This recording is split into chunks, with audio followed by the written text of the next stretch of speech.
sommes-nous des saints ou des pécheurs? Pour certains, ils vont dire le Nouveau Testament parle clairement que nous sommes des saints. Donc, arrêtons de dire qu'on est pécheurs. Il y a un problème. Paul, qui a écrit beaucoup du Nouveau Testament, dit lui-même, dans cette dernière épître, qui est le pire de tous les pécheurs. Oh. Et Romains 7, je sais que c'est un peu débattu, mais il semble vraiment parler de l'optique d'un croyant qui a encore cette loi de péché en lui. Il n'hésite pas de dire je suis encore un pécheur.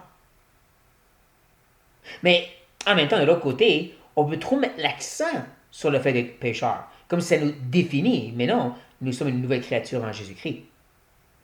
On la regarde des fois dans l'Ancien Testament. Disons, les Juifs, dans le temps des Juifs, disaient, oh, on pourrait être aussi pire qu'eux. Non, parce qu'ils n'étaient pas régénérés. Peut-être qu'on pourrait argumenter que oui, il y avait la régénération dans le temps. N'empêche, en grande partie, ce n'était qu'un restant, qu'un petit groupe de croyants qui étaient régénérés. Mais en grande partie, surtout les gens du temps de juge, ils n'étaient pas avec un nouveau cœur. Donc non, on ne peut pas être comme eux. Nous sommes en processus de sanctification.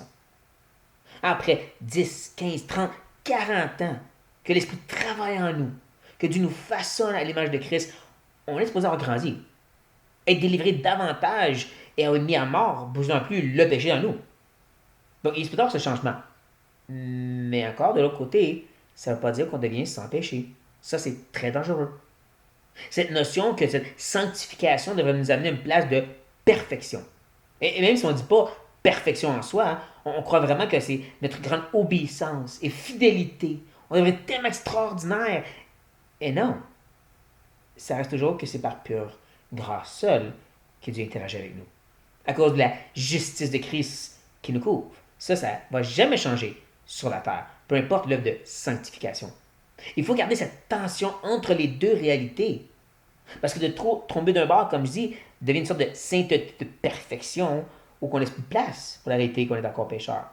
Mais de l'autre, on met tellement l'accent sur le fait qu'on est pécheur qu'on ne voit pas le changement.